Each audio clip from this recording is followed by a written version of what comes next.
Un saludo nuevamente a todos los seguidores en YouTube. En esta ocasión vamos a estudiar una posición estratégica donde el tema central va a ser reagrupación de la torre. ¿En qué consiste reagrupación de la torre? Hay posiciones que carecen de suficientes columnas abiertas y es necesario activar nuestras torres en las columnas abiertas. En la presente posición, en una partida jugada por el ex campeón mundial Robert Fischer contra el portugués Joaquín Durão durante la Olimpiada de La Habana de 1966, en esta posición las piezas blancas tienen ventaja de espacio en el centro debido al peón que se encuentra ubicado en E5, el cual restringe lo que es el espacio mediante las casillas débiles de F6 y D6. Esto a su vez limita lo que es la movilidad del alfil, que se encuentra en G7, y existe un segundo factor que es el punto débil de B6, el cual está siendo atacado por el caballo que se encuentra en C4 y al mismo tiempo es defendido por el caballo que se encuentra en C8. Por tanto, hay un equilibrio de piezas atacantes y piezas defensoras sobre la debilidad de B6. Bien, como se puede apreciar, el tablero está dividido en dos hemisferios, hemisferio dama y hemisferio rey.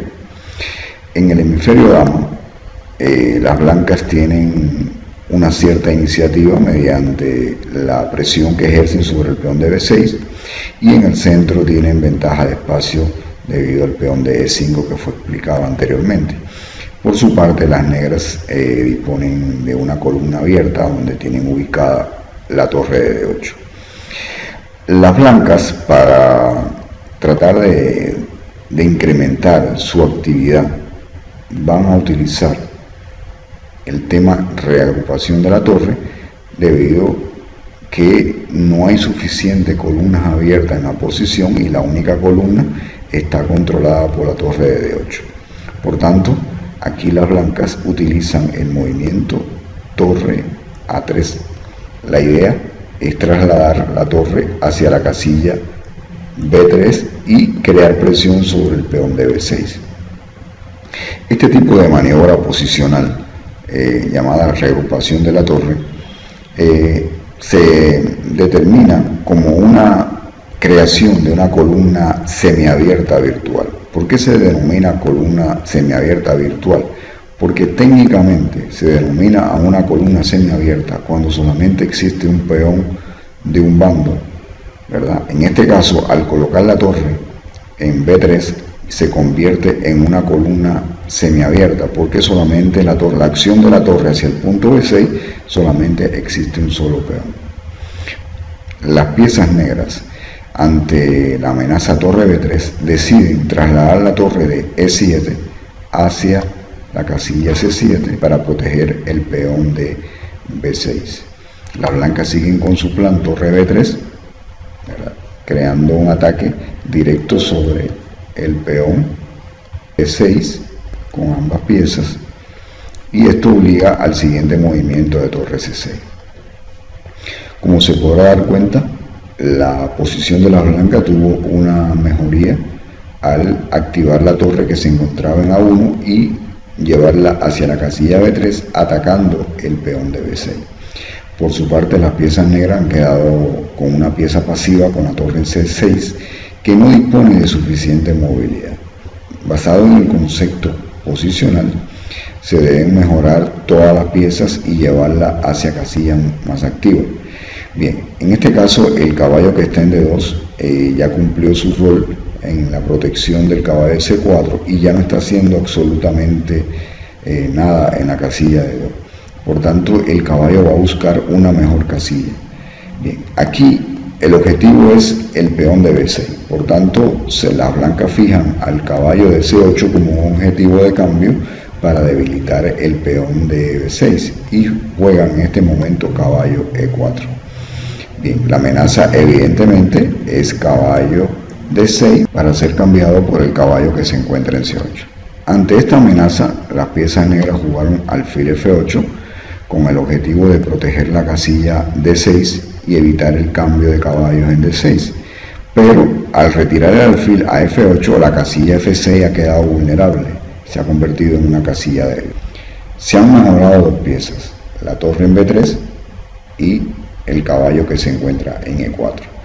Bien, hay que continuar mejorando piezas y nos fijamos en nuestra posición y observamos que hay dos piezas que faltan por mejorar, que es el caso del rey, que se encuentra en F1, y el caso de la torre, que se encuentra en E1. Para mejorar, debemos sobre todas las cosas es buscar siempre, en todo momento, el control de la posición. Es decir, no permitirle al rival que tenga actividad donde pueda desarrollar un posible contrajuego. Basado en este principio, Robert Fischer jugó rey E2. Con el movimiento rey E2, ahora está controlando las tres casillas D3, D2 y la casilla D1. Por tanto, la torre D8 no va a tener suficiente actividad en la columna abierta de. Bien, las negras jugaron alfil E7, reforzando la casilla F6 que se encontraba débil y manteniendo el control y la defensa de la casilla D6. Pero esto es una jugada pasiva defensiva, por tanto no hay una amenaza seria hacia la posición de las piezas blancas. Por tanto, es el momento de pensar ahora que va a mejorar la torre de E1. Y el objetivo que van a fijar las piezas blancas es el peón que se encuentra en H6. Bien, para ello deben avanzar sus peones del flanco rey y tratar de crear una presión constante sobre dicho peón, aprovechando de que el alfil se encuentra sobrecargado, defendiendo las casillas de F6 y D6.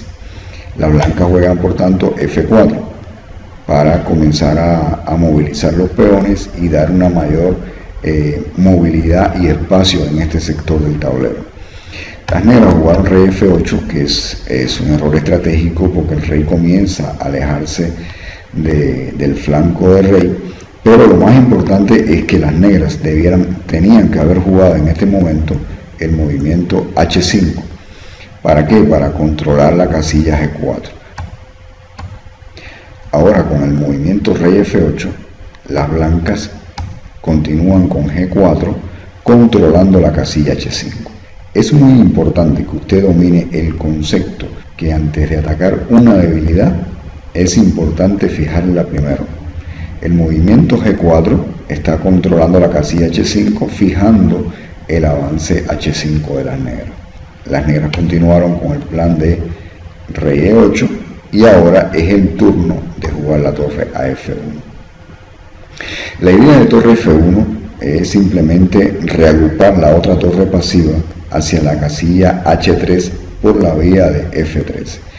En ningún momento las piezas blancas habrían pensado realizar el avance F5, debido a que en este sector dominan y tienen un mayor control de la posición con el espacio que tienen basado en el peón de E5. Es importante que tengan en cuenta que en las posiciones restringidas, cuando se abre la posición hay una liberación de casillas, por tanto no es conveniente crear rupturas o aperturas donde se tiene ventaja de espacio, a menos que se logre algún tipo de ventaja concreta. Bien, las negras jugaron torre D5. Como pueden apreciar, las piezas negras no disponen de suficientes piezas para moverse. Prácticamente la torre que se encuentra en D5 es la única pieza que tiene movilidad en este momento, basado en la presión que han ido ejerciendo las piezas blancas en los diferentes puntos débiles de la posición de las negras. Bien, continúan con el plan torre F3 al no existir ninguna amenaza en la posición de las negras, y torre D8 regresa a la torre y continúa con torre H3. Luego de torre H3 el peón queda amenazado y las negras ahora jugaron alfil F8. Bien, aquí en este momento las blancas podrían ganar un peón con la simple combinación alfil caballo, en este momento las blancas podrían ganar un peón con la combinación caballo F6, rey E7, caballo G8 jaque rey E8, caballo por H6, alfil por H6 y torre por H6. Es cierto que han ganado un peón, pero hay una liberación en lo que es la restricción de la posición, porque el alfil que se encontraba en F8 no tenía suficiente movilidad. Por tanto, en este caso no es recomendable, a menos que no haya otro recurso de obtener una ventaja, no es recomendable capturar el peón de H6. Pero profundicemos un poco más en la posición y veamos algunos detalles tácticos que se han presentado ahora luego de la retirada del alfil a F8. Como se puede apreciar, el rey negro nada más dispone de dos casillas para moverse, dispone de la casilla D7 y de la casilla E7. Por tanto, estos son motivos combinatorios que hay que tomar en cuenta. Cuando un rey tiene poca movilidad, siempre hay que tratar de buscar la manera de llevarlo a una posición donde no disponga de suficiente movilidad para entonces buscar las posibilidades de un ataque de mate. Bien, a primera vista se puede observar que caballo F6 se puede realizar jaque y el rey quedaría solamente sin movilidad después que se mueve E7. Pero las piezas blancas prefieren, luego de caballo por A5, la idea es despejar la columna B para que la torre que se encuentra en B3 pueda entrar en B7 y pueda colaborar en el ataque al rey negro. Bien, evidentemente ahora las negras jugaron torre C7. No era posible la captura B por A debido a la pequeña combinación caballo F6 jaque, única rey E7, torre B7 y ahora tiene que taparse en D7 y torre por D7 mate. Por tanto, las negras no podían capturar y tuvieron que mover la torre. Bien, ahora el caballo retorna ante la ganancia de material y la torre se traslada a A7 atacando el peón de A4, el cual no puede ser capturado luego del movimiento caballo por B6 en este momento. Y ahora, si caballo por B6, seguiría torre por B6 y torre por A4, sería un grave error debido al jaque y otra vez la posición del mate. Bien, entonces en este momento, luego de torre por B6, las piezas negras jugaron torre D a A8. Hay que comprender que la posición restringida de las piezas negras lo llevaron a realizar este movimiento.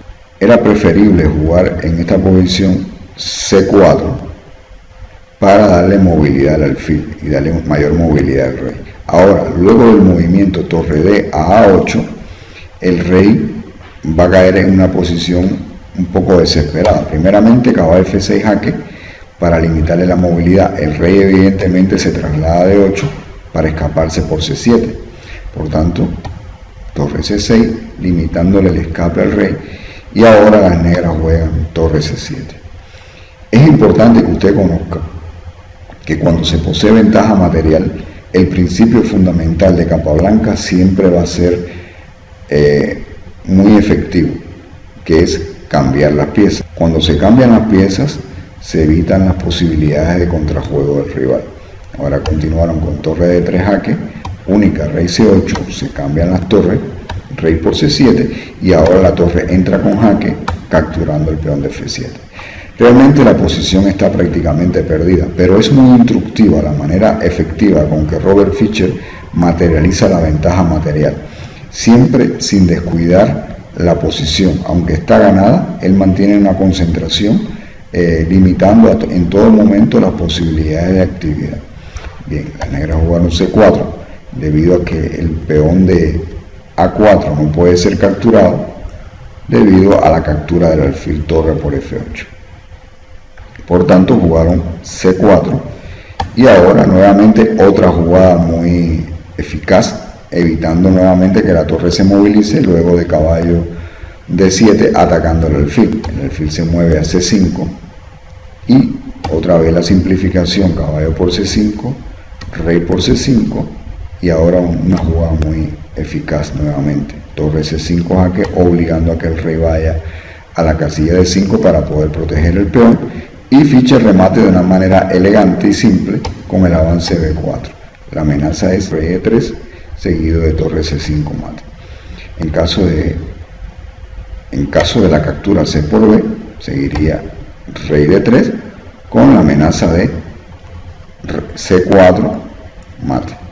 Sin duda, esta es una partida muy instructiva del campeón mundial Robert Fischer, donde se puede observar la manera como supo buscar oportunidades en una posición que aparentemente era incómoda para él, donde no existía suficiente columnas abiertas, y aprovechó las posibilidades de pasar la torre por la tercera, ambas torres, y colocarla en casilla más activa, convirtiendo las columnas de cerrada en columnas semiabiertas virtuales.